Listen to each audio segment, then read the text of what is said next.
Have you ever bought something? Not because you needed it, not because it was urgent, but because you were stressed, or bored, or annoyed. Maybe it was after a long day at work. Maybe after an argument.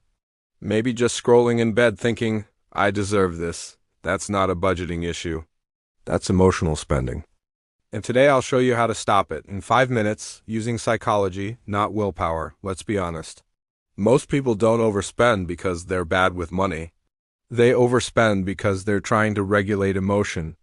In the US, a huge percentage of purchases are unplanned. Why? Because shopping gives your brain dopamine, the feel-good chemical. You feel stressed, you scroll, you click. You feel better for a moment. But here's the twist. You weren't buying the product. You were buying relief. And relief has a short half-life. The delivery box arrives.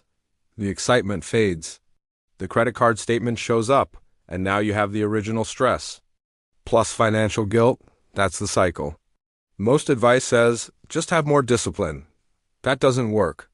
Because emotional spending happens in the emotional part of your brain, not the logical one. When you're triggered, your rational brain goes quiet. That's why smart people still overspend. It's not intelligence, it's biology. So instead of fighting your brain, we're going to work with it. This is simple, but powerful. Step 1, name the emotion. Before you buy anything, pause. Ask yourself, what am I feeling right now? Be specific. Not just bad. Is it stress, loneliness, frustration, boredom? Feeling unappreciated? Psychologists call this affect labeling. When you name an emotion, activity in your amygdala, the stress center, decreases. In simple terms, when you label it, you lower it. Already the urge drops.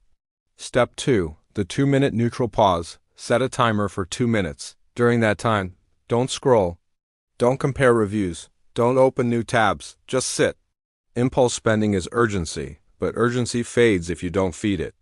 Most emotional spikes peak and decline within minutes. You're not denying yourself. You're letting the wave pass. Step 3, replace the reward. Here's where most people fail. Your brain wants relief? So if you just say, no, it fights back. Instead, redirect the reward. Do something small that gives you dopamine without debt. Make coffee at home, take a 5-minute walk, do 20 push-ups, text a friend, clean one small area, play one song you love. You're not suppressing emotion, you're regulating it. That's the difference. Let's say you had a bad day. Your boss criticized your work, you open an online store. You're about to spend $120 on something you didn't even know existed yesterday. Pause, name it. I feel unappreciated. That's the real issue. Wait 2 minutes, go outside. Come back. Suddenly, that product isn't a solution anymore? Because it never was. It was a temporary distraction. If you're married, here's a powerful rule. No emotional purchases after 9 p.m. Late night spending is almost always mood-based. And if you have teens, teach them this rule early. Ask them, are you buying this because you need it or because you rebored? That one question builds financial awareness for life. Here's the deeper truth. When you interrupt emotional spending consistently, you change identity. You go from, I'm bad with money, to, I pause before I decide. That shift changes everything, because behavior follows identity. Emotional spending isn't weakness. It's your brain trying to protect you. But now you know how to protect yourself better. 5 minutes, that's all it takes to break the cycle.